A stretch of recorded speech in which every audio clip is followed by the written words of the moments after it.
Hello everyone, welcome to Roma Theory. As you can see, I'm not in Rome. It's my mum's birthday today. So the first thing which I do want to say is happy birthday to my mum. My mum is a big reason of why I'm here with a big community, a fairly big community, speaking about what we love the most. So the first thing which I want to do and the first thing which I want to say is smash the like button for my mum. It's her birthday today. And feel free to wish her happy birthday in the comments. I will be showing all of the comments. So yeah, spam happy birthday, Simon Mum in the comments. But I'm out for a day. I'll be back tomorrow. As you probably know, I'll be at the stadium tomorrow evening for a very big game. And hopefully a big vlog will come your way tomorrow evening as well. But today I'm here speaking about Mourinho. Mourinho winning his appeal after the Cremonese incident. We're also going to spare a few minutes on Pellegrini and his conditions because we have some breaking news on Pellegrini. And I'm just going to give my comments on these few matters. And then I'm also going to say a few things on tomorrow's game. I did go live for the match reaction yesterday, so if you did miss my match reaction for Juventus, it does include predicted 11, what we're expecting from Juventus, how we're preparing for the Juventus game. So feel free to go watch that. And yeah, smash the like button, subscribe to the channel, and let's get into it because Mourinho wins his appeal back. Now, 2 days ago, Mourinho presented himself to the Federal Commission. I'm not sure what it's even called. Of football. Let's call it like that. He presented there and he's actually spent a lot of time in it. He spent around 1 hour and a half with his notebook explaining to these judges that his disqualification, which involved, let's not forget, it involved him being away for the Juventus game, away for the Sassuolo game, and also having to pay a 10k fine to the federation. Mourinho went there 2 days ago and tried to explain what I explained to you guys, that it wasn't his fault that he had such a reaction, and that he does take the blame for what he said, but that the disqualification and the fine should be cancelled because it was the referee who manipulated him. And Mourinho was right. He won this appeal. The referee was to blame because the referee said some things which, as a professional who earns a salary, who's employed by the Referee Football Association, you can't do. And Mourinho was right to complain. You know, Mourinho is someone which blames the referees a lot.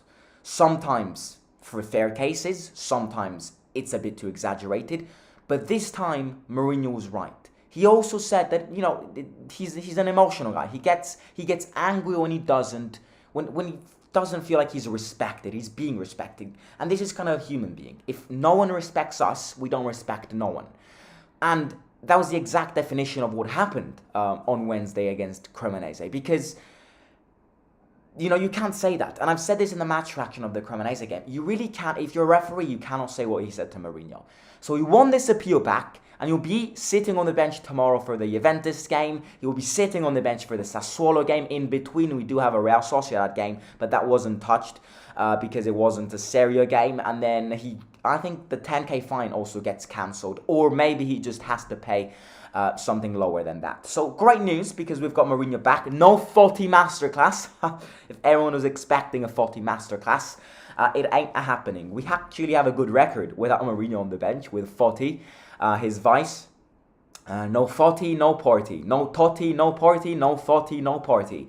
So yeah, Foti will not be guiding Roma tomorrow. Mourinho should be back, will be back. He did not go live for the press conference today, which is tradition. When all of these things happen, Mourinho really does not care about press conferences. And he'll be back. Now, I think this is a massive morale boost. You know, let's not forget that we're coming towards this game and not on the greatest of notes because we've lost against the same team twice consecutively in 2 very important games. They are last in the league. So psychologically, we're not massively ready for this game. I expect a better performance. I expect a better side. Do I expect to win? I'm not confident that we'll win, but I would not be surprised if we do win because Roma's very weird. Roma's just a continuous up and down. But Mourinho on the bench does give you a massive morale boost. It really does. When your manager is there, it does give a morale boost. Now, one thing which I do want to say is that as much as, you know, Mourinho was innocent, Mourinho was right the referee was to blame, I do think that we should maybe limit the amounts of red cards he gets. Why am I saying this? I'm saying this because the more red cards the manager gets, the more it influences the team and just the morale figure of the team. Mourinho, I'm not trying to blame Mourinho here because he did get a red card, but it's as if he didn't get a red card. But he has to be careful because he is a manager, and you can all say that referees go against him, because he's not someone who many people love, because he's such a winning mentality person. Many referees, many people around don't love Mourinho, and that's true. And we've seen this with the referees and the amounts of red cards he gets. It is also true that sometimes he exaggerates, and I just think, and I think, what, I think after this incident, I do think Mourinho will be way more careful because,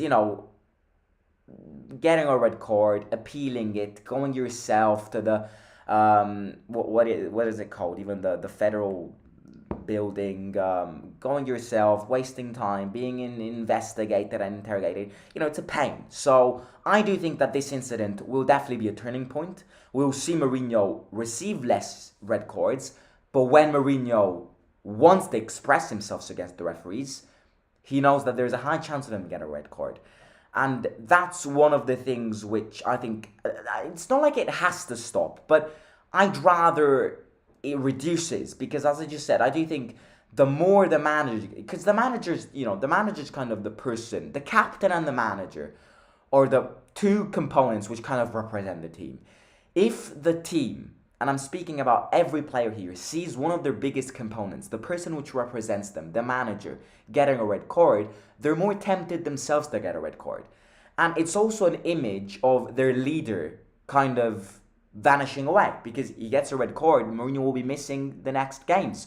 So if Mourinho gets a red card, the team views that our component, or biggest component, or leader is not there.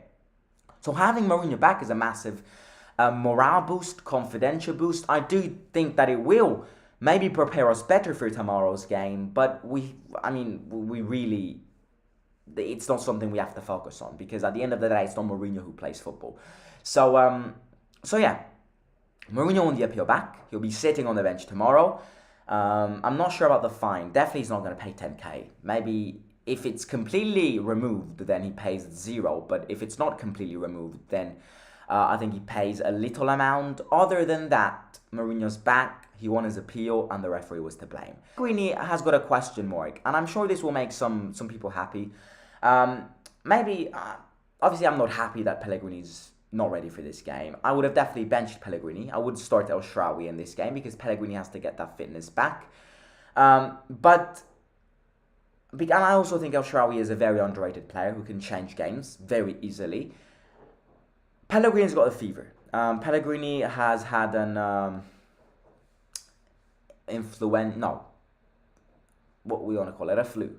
He's had a flu in these last hours, which makes him unavailable for this game, but there's also going to be a chance of him being back. Now, to be fair, Tammy also did have a flu before the Salzburg game, and then he was back playing. Before the Verona game, and then he was playing. It's one of those things which, if Pellegrini doesn't play tomorrow, it means it's a really severe flu, which got him pretty nasty. Otherwise, I think we will see Pellegrini on the pitch easy. The amount of players I've seen play football, even when they were sick or had a fever or had a flu, I can't even count them. And he's the leader, he's the captain of the team. And one of the ways to get that leadership back, which he lost in these months, is to show the team that he's willing to play even with a fever. So I do think Pellegrini will play tomorrow's game. However, if he doesn't play tomorrow's game, it's because he has a flu. It does make him a bit questionable for this game. If he doesn't play, I think El Shaarawy will get subbed in. Solbakken also had a muscle problem during training. I just think we have to avoid injuries again, because we were at a point where we got Oliver's squad back and our squad depth did massively improve. But now Pellegrini's got a flu, Solbakken's got a muscle problem. Pellegrini will probably be back. Solbakken will miss out this game. But yeah, look, just before ending the stream, I'm quick stream today because it's my mom's birthday. So for her respect, I didn't even go live, so I just filmed something very quickly.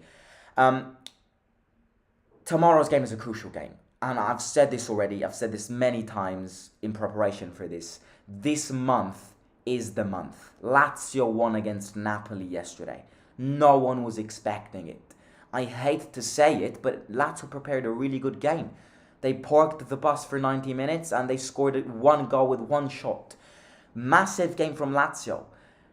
You see how the top four race changes day in and day out. Because Lazio, don't be surprised if Lazio lose the next one away at Bologna. Really don't. But Lazio has been really consistent with big teams this season. We haven't. This is a game which we have to try and win. If we don't win this game, top four becomes very complicated. Because Lazio has shown us that they can beat every top four side.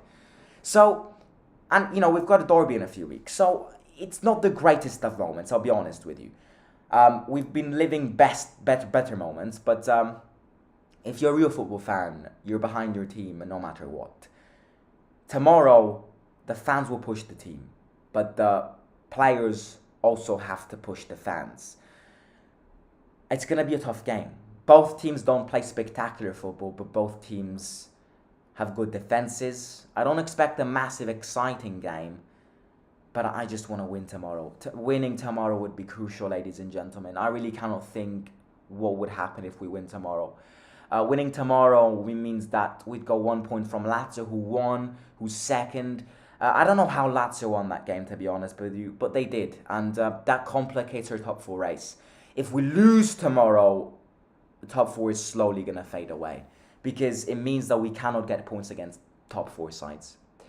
We have to play. We have to have courage. And I say this every time before a big game. But we really have to. Especially after coming from that Cremonese game. I just think... And, I hate to say this, right? But we cannot let Lazio get top four instead of us. Now, you see, Napoli goes because Napoli is Napoli. Inter Milan have got a better team than us. AC Milan have got a better team than us. Napoli, Inter and Milan coming before us is understandable. It's something which you understand. But Lazio coming before us, already... You look at the amount of money Lazio spent, and we spend more than them. So, and obviously the players they get, we've got better players, so Lazio can't get past us. I mean, they can, but we have to get top four too. If Lazio and Roma both get top four, it's a big success for both. But if Lazio do and Roma don't, it's a big failure for us. And this is why tomorrow's game, we've got a lot of responsibilities. It's going to be a tight one, but I expect a reaction. And Mourinho back on the bench is definitely going to pose a great confidential boost to the entire team, to the stadium. And look, we have to try and win. We really have to. So I'm not going to drag it any further. I'm going to go out for dinner tonight for my mum. Stadium vlog tomorrow. It's going to be an entertaining one. Hopefully, really hope we're going to win. So stadium vlog tomorrow, match reaction on Monday. Then in case a few of you have missed it, don't understand this, I am leaving for 1 week, 8 days in fact, because I'm going to New York for the Model United Nations. So there will be no coverage of the Real Sociedad game and no coverage of the Sassuolo game. I will be back the exact day that we'll be playing Real Sociedad in the second leg. So Real Sociedad live watch along later that evening when I'm back. Will you expect content in these next 8 days starting from Tuesday? Yes, but not live streams. Some pre-recorded live streams and mainly some shorts, just to keep the streak going, to keep the schedule going, to keep the consistency going. So expect a few shorts, not streams, a few shorts, maybe one pre-recorded live stream, and like that, we shall make our way past these 8 days, and then I'll be back for a very important season, for a very important part of the season, because I got tickets for the derby, Lazio Roma, and then Real Sociedad live watch along It's gonna be fun. It's gonna be fun. So I'll catch you soon. Wish my mom happy birthday. Smash the like button in this live stream for her. You know what? I'm asking a lot, but I want 80. No, you know what? I want 100 likes in this live stream for my mom. My mom is the reason I'm here today. So 100 likes for my mom. Wish her happy birthday in the comments. I will catch you tomorrow for the stadium vlog. Smash the subscribe button, smash the like button, follow me on Instagram in the red box down below. Turn the bell notification on so you'll be notified when the vlog comes out tomorrow. And I'll catch you soon. Simon.